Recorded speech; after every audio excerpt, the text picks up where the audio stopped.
ಸಂಗತಿ ಗೊತ್ತಾ? ಈ ಅನಿಷ್ಟ ಡ್ರಾಪ್ಔಟ್ ಹಗರಣದಲ್ಲಿ ನಮ್ಮ ರಾಜ್ಯದ ಎಲ್ಲ ಪ್ರಮುಖ ಮೆಡಿಕಲ್ ಕಾಲೇಜುಗಳು ಭಾಗಿಯಾಗಿವೆ.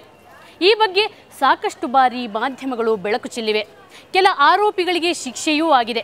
ಆದರೆ ಈ ಕರಾಳ ದಂಧೆ ಮುಂದುವರಿತಾನೇ ಇದೆ.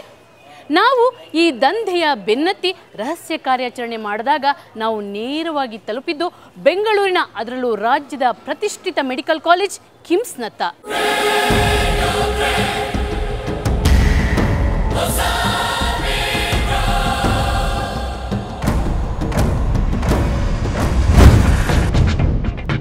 ಇದುವೇ ಬೆಂಗಳೂರಿನ ಕೆಂಪೇಗೌಡ ವೈದ್ಯಕೀಯ ಮಹಾವಿದ್ಯಾಲಯ, ಒಕ್ಕಲಿಗರ ಸಂಘದ ಅಧೀನ ಸಂಸ್ಥೆ. ಇದು ರಾಜ್ಯದ ನಂಬರ್ 1 ಖಾಸಗಿ ಮೆಡಿಕಲ್ ಕಾಲೇಜ್ ಎಂಬ ಖ್ಯಾತಿಗೆ ಒಳಗಾಗಿದೆ. ಆದರೆ ದುರಂತ ನೋಡಿ, ನಂಬರ್ 1 ಕಾಲೇಜಿನಲ್ಲೇ ಕೋಟ್ಯಾಂತರ ರೂಪಾಯಿಯ ಡ್ರಾಪ್ಔಟ್ ಸೀಟ್ ಹಗರಣ ನಡೆಯುತ್ತಿದೆ. ಈ ಹಗರಣದ ಪ್ರಮುಖ ರೂವಾರಿ ಮತ್ತಾರೂ ಅಲ್ಲ, ಬೆಂಗಳೂರು ಒಕ್ಕಲಿಗರ ಸಂಘದ ಅಧ್ಯಕ್ಷ ಮಾನ್ಯ ಕೆಂಚಪ್ಪಗೌಡ ಅನ್ನೋದು ಇವರ ನೇರ ಆರೋಪ.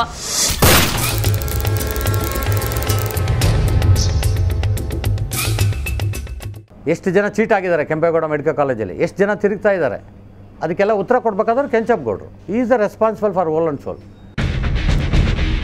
ಕೆಂಚಪ್ಪಗೌಡರ ಹಗರಣ ಬಯಲಿಗೆಳೆಯಲು ಸಂಘದ ನಿರ್ದೇಶಕರಾದ ಪ್ರಸಾದ್ ಹಾಗೂ professor Nagaraj Suvarna news channel ಬಳಿ ಬಂದರು.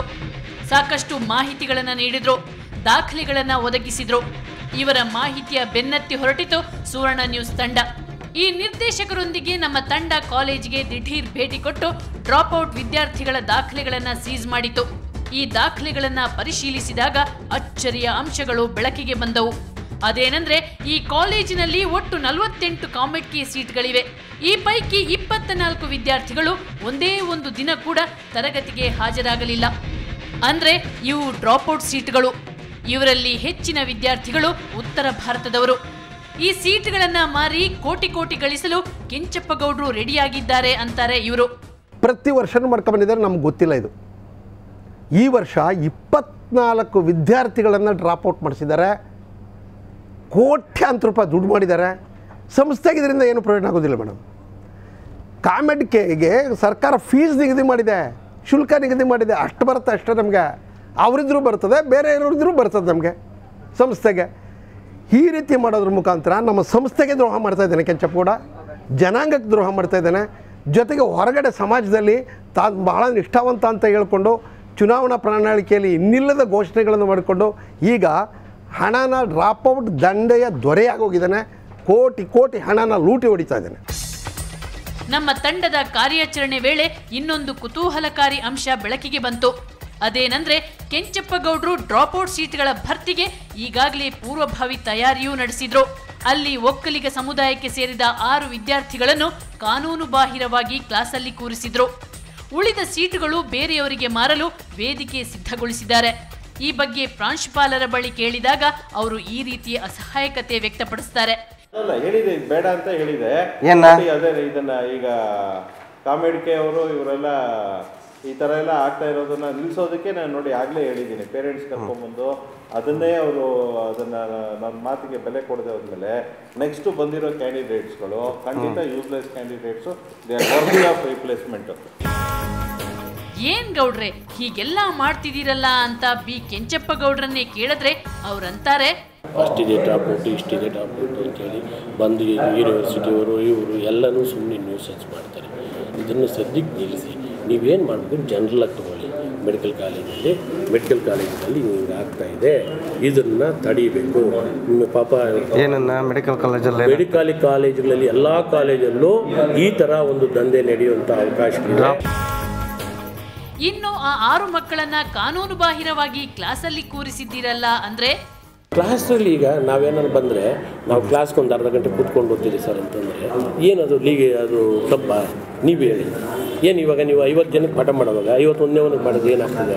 ಕಲ್ತ್ಕೊಂಡು ಹೋಗ್ತಾರೆ ನಮ್ಮ ಮಕ್ಕಳು, ನಮ್ಮ ಕಮ್ಯುನಿಟಿ ಕಲ್ತ್ಕೊಂಡು ಹೋಗ್ತಾರೆ. ನೀವು ನಮ್ಮವ್ರಂತ ಅನ್ನೋದಕ್ಕೆ ನಾನು ಹೇಳ್ತಾ ಇದ್ದೀನಿ. ನಮ್ಮ ಕಾಲೇಜಲ್ಲಿ ಡ್ರಾಪ್ಔಟ್ ದಂಧೆ ನಡೀತಾನೆ ಇಲ್ಲ, ಹೀಗೆಲ್ಲ ವರದಿ ಮಾಡಿ ಸಂಸ್ಥೆಯ ಮರ್ಯಾದೆ ಕಳಿಬೇಡಿ ಅಂದರು. ಈಗ ನನ್ನ ಮಾತು ಕೇಳಿ ನೀವು, ಯಾಕೆಂದರೆ ಕಿಮ್ಸ್ ಅಂದರೆ ಒಂದು ಇಮೇಜ್ ಇದೆ, ಒಂದು ಹೆಸರಿದೆ. ಆ ಥರ ಇಲ್ಲಿಗಲ್ಲಿ ಯಾವುದೂ ನಡೆಯಲ್ಲ ನಮ್ಮಲ್ಲಿ. ನೀವು ಬೇಕಾದ್ರೆ ಎಲ್ಲರೂ ತಿಳ್ಕೊಳ್ಳಿ. ಇವು 3 ವರ್ಷದಿಂದ ನೀವು ಚೆಕ್ ಮಾಡ್ಕೊಳ್ಳಿ. ಏನಾದರೂ ಇಲ್ಲಿಗಲ್ಲು ಡ್ರಾಪ್ಔಟು ಅವೆಲ್ಲ ಮಾಡಿದ್ದಾರೆ ಯಾರಾದರೂ ಅಂತಂದರೆ ನೀವು ತಿಳ್ಕೊಳ್ಳಿ. ಅವರು ನನ್ನ ಮೇಲೆ ವಿರೋಧಕ್ಕೋಸ್ಕರ ಇದನ್ನೆಲ್ಲ ಮಾಡ್ತಾವೆ. ಕಿಮ್ಸ್ನಲ್ಲಿ ನಡೆಯುವ ಹಗರಣಕ್ಕೆ ಸಾಕ್ಷಿ ಹುಡುಕಲೇಬೇಕು.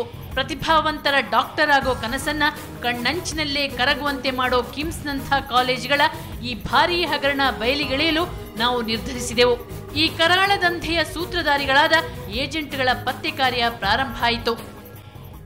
ಈ ಏಜೆಂಟ್ಗಳೇನು ಸಾಮಾನ್ಯರ? ಮಾತೆತ್ತಿದ್ರೆ ಲಕ್ಷ ಕೋಟಿ ಅಂತಾರೆ.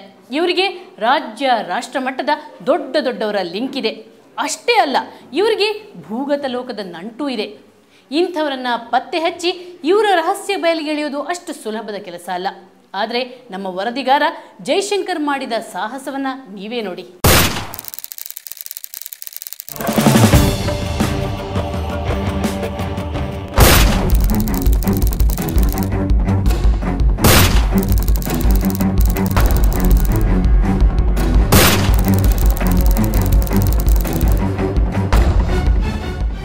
ಇವೆಲ್ಲ ಡ್ರಾಪ್ಔಟ್ ಹಗರಣದ ಕರಾಳ ಮುಖಗಳು. ಹೌದು, ಇವರೇ ರಾಜ್ಯ ರಾಷ್ಟ್ರ ಮಟ್ಟದಲ್ಲಿ ಡ್ರಾಪ್ಔಟ್ ಸೀಟ್ ಮಾರೋ ಕೆಲ ಏಜೆಂಟ್ಗಳು.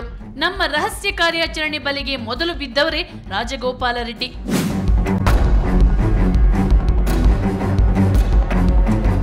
ಇವರ ಪರಿಚಯ ಇವರ ಬಾಯಿಂದಲೇ ಕೇಳಿ. ಸರ್, 22 ವರ್ಷದ ದಂಧ ಮಾಡಿದ್ದೀನಿ. 100 ಬ್ಲಾಕ್ ಚೆಕ್ ಇಲ್ಲ. ಸೋನೆ ಮಕ್ಕಳಿಗೆ ಇರೋ PG 92 PG ಅಡ್ಮಿಷನ್ ಮಾಡಿದ್ದೀನಿ. ಬೆಂಗಳೂರಿನಾಗ ಈಗ ಅರ್ಥ ಎಷ್ಟು ಓಡ್ತಾ ಇದೆ? ಓಡ್ತದೆ ಬಿಡಿ, ಕಡಿಮೆ ಇಲ್ವಾ ಯಾವ ಕಾಲೇಜಲ್ಲಿ? 92 PG ಅಡ್ಮಿಷನ್ ಮಾಡಿದ್ದೀನಿ ನಾನು. ಓಪನ್ ಆಗಿ ಹೇಳ್ಕೊಡ್ತೀನಿ. ಇದುವರೆಗೂ ಈ ವರ್ಷ 92 PG ಮಾಡಿದ್ದೀನಿ. ಬಟ್ ಎಲ್ಲ ನೇರ ಹೋಗ್ತೀರಾ? ಶಿವಶಂಕರಪ್ಪನವ್ರು ಗೊತ್ತು, ಜಯರಾಮ್ ಗೊತ್ತು, ಬೆಳಗಾಮು ಎಲ್ಲರೂ ಗೊತ್ತು, ಕೋರೆ ಗೊತ್ತು, ಹೋಗ್ತೀರಾ? ವರ್ಷಕ್ಕೆ 92 PG ಸೀಟುಗಳು ಅಂದ್ರೆ ವರ್ಷಕ್ಕೆ 100 ಕೋಟಿ ಆದಾಯ. ಇವರ ಬಳಿ ಕಿಮ್ಸ್ನಲ್ಲಿ ಸೀಟು ಬೇಕು ಅಂತ ನಾವು ಬೇಡಿಕೆ ಇಟ್ಟೆವು. ಓಕೆ, ಕಿಮ್ಸ್ನ 2 ಸೀಟುಗಳು ನನ್ನ ಬಳಿ ಇವೆ.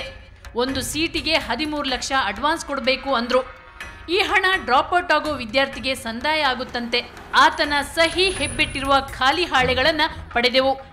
ಇದು ಪಿಯೂಷ್ ಶುಕ್ಲಾ ಅನ್ನೋ ವಿದ್ಯಾರ್ಥಿಗೆ ಸೇರಿದ ದಾಖಲೆಗಳು.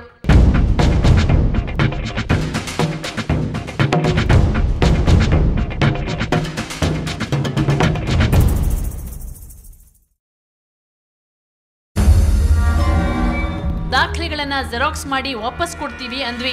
ಅಲ್ಲಿಗೆ ನಮಗೆ ಕಿಮ್ಸ್ನಲ್ಲಿ ಡ್ರಾಪ್ಔಟ್ ಸೀಟ್ ಮಾರಾಟ ದಂಧೆ ನಡೆಯುತ್ತಿರುವುದಕ್ಕೆ ಪಕ್ಕಾ ಸಾಕ್ಷಿ ಸಿಕ್ತು. ತಕ್ಷಣ ನಾವು ರಾಗ ಬದಲಾಯಿಸಿ ಸೀಟು ತುಂಬ ಕಾಸ್ಟ್ಲಿ ಆಯಿತು, ಬೇಡ ಅಂತ ಹೇಳಿ ಕೊಟ್ಟ ದುಡ್ಡನ್ನು ವಾಪಸ್ ಪಡೆದೆವು. ಇನ್ನು ನಮ್ಮ ಮುಂದಿನ ಗುರಿ ಇದ್ದಿದ್ದು ರಾಷ್ಟ್ರಮಟ್ಟದ ಏಜೆಂಟ್ಗಳಾದ ನಟೋರಿಯಸ್ ಫಾರೂಕ್ ಅಹಮದ್, ಇಬ್ರಾಹಿಂ ಹಾಗೂ ಮಲಿಕ್ನ ಮುಖವಾಡ ಕಳಚೋದು. ಇವರು ಕಿಮ್ಸ್ ಕಾಲೇಜಿನ ಕಚೇರಿಯಲ್ಲಿ ಕೂತು ವ್ಯವಹಾರ ನಡೆಸ್ತಾರಂತೆ. ಮೇಜರ್ ಇದರಲ್ಲಿ ಡಾಕ್ಟರ್ ಇಬ್ರಾಹಿಮು, ಮಲ್ಲಿಕ್, ರಫೀಕ್ ಅಹಮದ್ ಅಂತೇಳಿ ಇವ್ರನ್ನ ಯಾವ ಥರ ಮಾಡಿದ್ದಾರೆ ಅಂದರೆ, ಕೆಂಚಪ್ಪಗೌಡರ ಆಶ್ರಯದಲ್ಲಿ ಅವರೇ ಬಂದು ಚೇಂಬರ್ಗಳಲ್ಲಿ ಕೂತ್ಕೊಳೋದು, ಚೇಂಬರ್ಗಳಲ್ಲಿ ಕೂತ್ಕೊಂಡು ಅಲ್ಲೇ ದುಡ್ಡು ತೊಗೊಳೋದು. ಕೆಂಪೇಗೌಡ ಮೆಡಿಕಲ್ ಕಾಲೇಜಿಗೆ ಬಂದರೆ ಅವ್ರಿಗೆ ಡೋರ್ ಓಪನ್ ಮಾಡೋದು. ಈ ಏಜೆಂಟ್ಗಳು ಡ್ರಾಪ್ಔಟ್ ಹಗರಣದಲ್ಲಿ ಮಾತ್ರ ಪಾಲ್ಗೊಂಡಿಲ್ಲ. ಅನೇಕ ವಿದ್ಯಾರ್ಥಿಗಳಿಗೆ ಸೀಟು ಕೊಡಿಸುವುದಾಗಿ ಹೇಳಿ ಲಕ್ಷಾಂತರ ರೂಪಾಯಿ ಪಡೆದು ಪಂಗನಾಮನೂ ಹಾಕಿದ್ದಾರೆ. ಇದಕ್ಕೆ ದೆಹಲಿಯ ಈ ವಿದ್ಯಾರ್ಥಿ ಮನೀಷನೇ ಸಾಕ್ಷಿ. ಈತನಿಗೆ ಈ 3 ಏಜೆಂಟ್ಗಳು ಕಿಮ್ಸ್ನಲ್ಲಿ ಸೀಟು ಕೊಡಿಸುವುದಾಗಿ ಹೇಳಿ 60 ಲಕ್ಷ ರೂಪಾಯಿ ವಂಚನೆ ಮಾಡಿದ್ದಾರಂತೆ. He is saying that 65 lakh rupees I am going to get last 5th of October, not beyond even a single date after 5th of October. By 5th of October I am going to get my whole money, and he has asked me to go from Bangalore to Delhi now, as I have already resided here for 1 week, and now he is asking me to go back, relax, and they are going to put in my account the whole money in part payment till 5th of October. ಇಡೀ ವೃತ್ತಿ ಶಿಕ್ಷಣ ವ್ಯವಸ್ಥೆಗೆ ಮಾರಕವಾಗಿರುವ ಈ ಏಜೆಂಟ್ಗಳು ಹಾಗೂ college ಆಡಳಿತ ಮಂಡಳಿಗಳ ವಿರುದ್ಧ ಯಾವ ಕ್ರಮ ಕೈಗೊಳ್ಳಲಾಗದ ಅಸಹಾಯಕ ಸ್ಥಿತಿಯಲ್ಲಿದೆ ಸರ್ಕಾರ.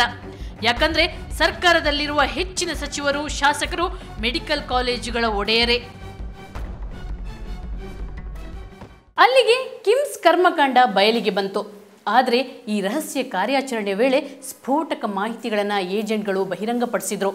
ಅದೇನೆಂದರೆ, ಈ ಹಗರಣದಲ್ಲಿ ಪೊಲೀಸರು, ರಾಜಕಾರಣಿಗಳು, ಅದೇ ರೀತಿ ಸ್ವಾಮೀಜಿಗಳು ಭಾಗಿಯಾಗಿದ್ದಾರಂತೆ.